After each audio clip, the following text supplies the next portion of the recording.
거룩하신 우리 아버지 하나님, 오늘도 다니엘처럼 경건의 습관을 따라서 또 주님을 따라가는 간절한 심령으로 오늘도 주님의 전에 나오게 하시고 또 주님을 예배하며 기도할 수 있도록 은혜를 주심을 참으로 감사를 돌립니다. 하나님이여, 우리는 이미 정해진 미래를 살아가고 있습니다. 그러나 앞에 있는 은혜의 시간을 바라보며 오늘 이 하루를 또 살아갑니다. 이 아침도 주의 말씀을 저희가 듣습니다. 성령이여 친히 가르쳐 주시고 말씀을 통하여 나를 깨닫게 하시며 내 앞날을 보게 하시며 또한 교회를 섬기며 수고하며 헌신하는 귀한 종들에게 하나님 아버지의 영육간의 귀한 은혜로 주께서 함께하여 주시옵소서. 나라의 여러 가지 어려움들이 있사오나 합력하여 선을 이루고 아버지 복된 일로 나갈 수 있도록 축복하여 주시옵소서. 오늘 이 하루도 주켜이 다가오며 우리 주 예수 그리스도의 이름으로 기도하옵나이다. 아멘.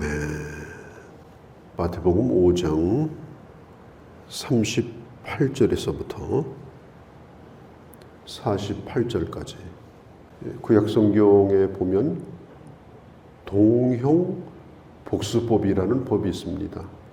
이 법은 뭐냐면 눈은 눈으로, 이는 이로 갚으라. 그런 법이에요. 어떤 사람은 이것을 복수법이다 이렇게 말을 하기도 하지만 하나님께서 이 법을 제정하신 이유는 복수하라고 정하신 것이 아닙니다. 과도하게 보복하는 것을 막기 위한 법입니다. 그러니까 나에게 해를 끼친 가해자에게 복수심에 불타서 과도하게 상대방에게 갚고자 하는 그것을 막기 위해서 주신 법입니다. 자유민주주의 세계 속에 살면서 이제 잘못하면 재판도 받고 벌도 받지 않습니까?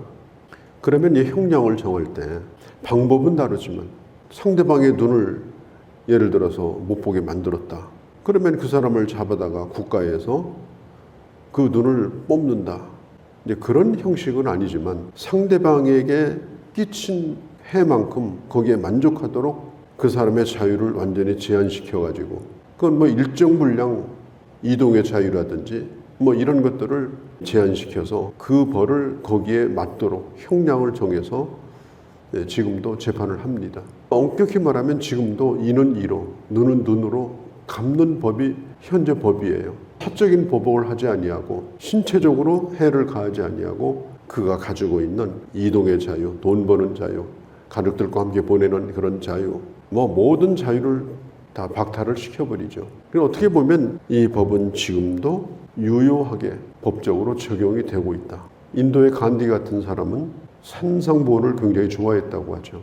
그도 이런 얘기를 했어요.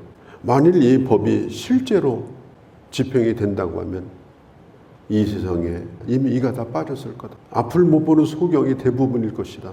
이것은 보복을 위한 것이 아니다. 이것은 정의에 대한 것이다. 특별히 우리 자유민주주의 국가에서 정의의 이름으로 어떤 악을 청산한다는 의미로 자기가 가진 권력을 가지고 과도하게 보복성 징벌을 내린다든지 이렇게 하는 것도 오늘 성경에 어긋난 것입니다. 이건 개인적인 보복을 하기 위해서 법을 이용한다든지 권력을 이용하는 것도 이 법에 어긋나는 것이에요. 이 복수법은 결코 우리가 생각하는 것과는 좀 다르다. 개인적인 복수를 금하고 그리고 공정한 정의에 의한 형벌을 공적으로 그 사람에게 갚게 하는 사적인 보복을 막는 법이다. 사람이라고 하는 것은 어떤 자기가 손해를 보든지 억울한 일을 겪게 되면 그런 상대방에게 안갚음을 하고 싶은 마음이 있습니다. 그렇게 하면은 참 뭔가 내가 시원할 것 같고 그렇습니다. 사적인 안갚음을 하게 된다면 반드시 상대방은 내게 보복을 하게 될 겁니다. 그럼 이쪽에서 또 보복을 합니다. 그러면 이 피해 악순환이라고 하는 것은 끊임없이 이어질 거예요. 그러면 이 세상이 살벌해지고 얼마나 혼란스럽겠습니까? 어떤 사람이 내게 와서 부당한 요구를 할 때가 있습니다. 저 사람이 나를 무시하나? 저 사람이 나를 뭘로 보고 이렇게 하나? 내 인권이 침해되고 또 내 자유를 박탈하고 그리고 나를 무시하는 것 같은 그런 부당한 요구를 내가 당했다. 그러면 그때 너는 어떻게 하겠냐? 이게 그걸 주님이 말씀하고 있는 거예요. 어떤 사람이 와서 갑자기 내 오른밤을 치는 거예요. 그럴 때 우리는 이제 선택을 해야 되는 거예요. 가서 그 사람 뺨을 쳐야 되는가? 아니면 다른 왼쪽 뺨을 돌려대야 되는가? 여기도 있으니까 여기도 치라고. 또 어떤 사람이 갑자기 와서 날이 무지무지하게 더워서 지금 숨이 막힐 지경인데 나 심심하니까 나하고 오리만 좀 같이 가자. 얼마나 무례한 일이에요. 그럴 땐 넌 어떻게 하겠느냐? 그러면 심리를 더 가져라. 어떤 사람이 갑자기 내 옷을 벗겨가려고 그래요. 그러면 그냥 옷 다 벗어서 주라. 자, 예수님의 이 말씀은 우리 예수 믿는 사람이 이 세상에서 어떤 사람이냐? 그걸 잊지 말라는 거예요. 예수 믿는 사람은 이 세상에서 거룩한 제사장이다. 하나님을 보여주는, 하나님의 사랑을 보여주는, 하나님이 어떤 분인가를 나타내는 거룩한 제사장으로 우리가 이 세상에 지금 살고 있기 때문에 네가 만일 맞상대를 해서 싸우고 안갚음을 한다고 하면 악한 자들도 자기 가까운 사람끼리 가까이 지내고 깡패도 폭력배도 다 의리가 있는데 세리도 나름대로 의리가 있고 자기 가족들 잘 돌보고 이스라엘 백성들에게는 그 사람들도 자기들끼리는 참 반가워하고 무난하고 등 두들겨주고 자기 형제들끼리는 잘한다. 그러면 너도 너에게 못한 사람은 다 안갚음하고 너에게 잘해주는 사람만 잘해주고 마음에 드는 사람만 잘해주고 그렇게 하고 다닌다면 47절에 있는 것처럼 이방인하고 다른 것이 뭐겠느냐. 그리고 46절에 보면 그렇게 한다면 하나님 앞에 네가 받을 상이 뭐가 있겠느냐. 너에게 잘해주는 사람에게 잘한다면 그건 마땅히 네가 할 일을 한 거지. 네가 은혜를 받았으면 또 은혜를 갚는 거. 서로 인간관계 기본적인 도리니까. 그러나 그렇지 못한 사람에 대하여 너는 어떻게 하느냐. 너와 상관없는 사람, 아니 어쩌면 너에게 피해를 주고 있는 사람, 그런 사람이 너에게 나쁘게 대하면 어떻게 하겠느냐. 이제 그걸 묻고 계신 겁니다. 그러면서 주님이 하신 말씀이 뭐냐면 45절에 자, 하나님은 하나님의 사람들에게만 비를 내려주는 것이 아니고 악인에게도 선인에게도 똑같이 비를 내려주지 않는가. 이것은 바로 하나님의 공의다. 이 하나님의 사랑이다. 그러면 오늘 이 마지막 절에 있는 것처럼 48절에 이런 하나님의 온전하심처럼 너도 온전해라. 이 온전이라고 하는 것은 완전하고 좀 틀려요. 하나님의 사람의 온전하심을 점점점 채워가라. 점점 만들어가라. 그걸 지금 우리 주님이 여기에 하고 계신 겁니다.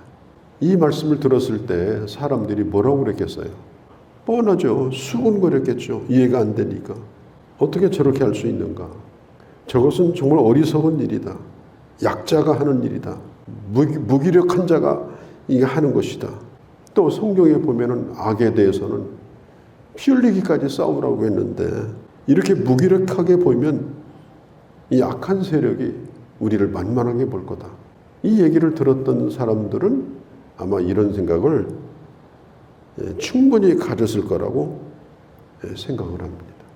그러나 부당하게 그렇게 한다 할지라도 정말 화가 나는 그런 상황들, 억울한 상황들, 지금 주님이 하신 말씀은 그냥 그런 상황을 얘기를 하는 겁니다. 처음에는 그게 자유롭지 못합니다. 그냥 끌려가서 하는 거예요. 뺏기는 마음으로 하는 거예요. 자유함이 없어요. 그런데 나중에는 그 사람이 그렇게 할 수밖에 없는 상황들을 생각을 하는 겁니다. 왜 그 사람이 나한테 와서 갑자기 그랬을까? 왜 나한테 와서 그렇게 달라고 했을까?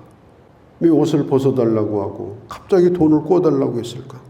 이제 그렇게 생각을 하다가 결국은 오히려 그 사람을 더 이해하게 되고 이제는 스스로 내가 손해를 보고 내가 스스로 오리를 더 가지고 나중에는 이자도 안 받고 스스로 내 것을 좀 필요한 대로 쓰라고 그렇게 내어주고 그렇게 하다 보니까 자유함이 있어요. 뺏기는 마음이 전혀 없어요. 끌려가는 것이 아니에요. 주도적으로 내 스스로가 그렇게 가는 겁니다. 내가 주인입니다. 내가 스스로 주는 것입니다. 내가 그 일을 스스로 의미 있다고 생각을 하는 것입니다. 내 마음입니다. 그게 상대방에 의해서 끌려다니는 것이 아니라 이제는 다 빼앗기는 것 같아도 그게 내 마음이에요.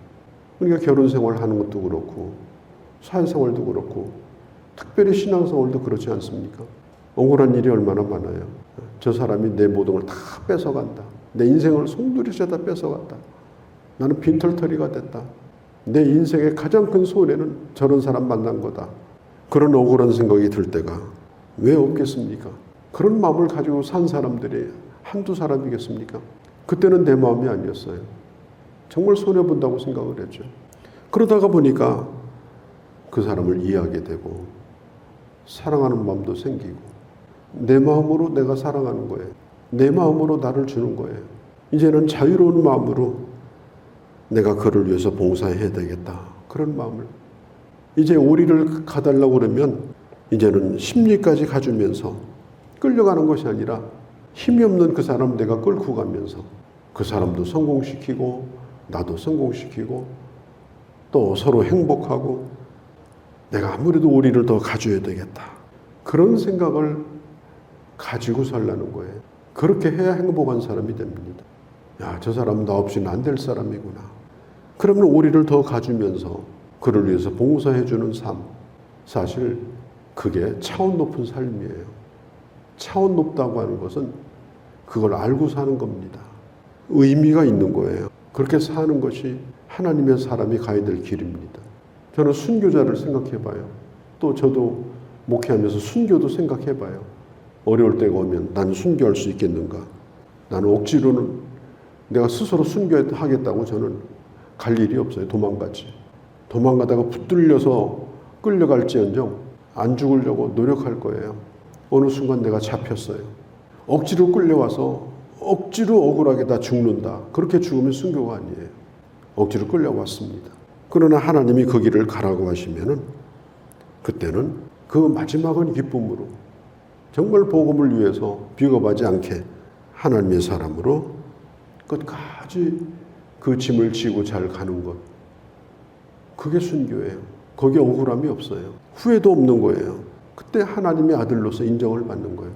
하나님 앞에도 인정받고 세상에서도 인정받고 아, 주님의 사람은 저런 사람이구나. 당신을 보니 하나님도 내가 알 것 같다. 그래서 온전함을 이루어가는 겁니다. 어떻게 보면 이런 게 우리한테 가당한 일도 아니지만 주님을 의지하고 이 길을 가려고 할 때 하나님이 힘주셔서 나중에는 그 사람이 덕보는 것이 아니라 내가 하나님의 사람 되어지는 그 놀라운 역사를 경험하는 그런 은혜를 받게 되는 것입니다. 이런 놀라운 비밀을 경험하면서 우리가 하나님의 말씀의 길을 잘 따라가는 그런 주의 자녀들이 되어주시기를 바랍니다. 거룩하신 우리 아버지 하나님, 오늘도 저희들을 사랑하셔서 주의 말씀을 저희가 듣게 하셨습니다. 우리가 인간의 생각으로, 인간의 이성으로, 인간의 감정으로 이런 말씀들을 우리가 어떻게 따라갈 수가 있겠습니까? 그러나 이 길을 가도록 하나님이 우리를 부르셨습니다. 이미 부르셨고 그 길에 서게 하셨습니다. 또 성령께서 내 안에 역사하십니다. 이제는 끝까지 억울하고 끝까지 빼앗기고 끝까지 분노를 품고 사는 것이 아니라 이제는 품을 수 있고 사랑할 수 있고 그래서 그들을 변화시키고 또 나도 변화되어지고 그리고 정말 하나님의 놀라운 그 복된 기적을 체험하며 살아갈 수 있는 그런 은혜와 능력을 저희들에게 베풀어 주옵소서. 오늘이라도 주께 의탁합니다. 우리 주 예수님의 이름으로 기도하옵나이다. 아멘.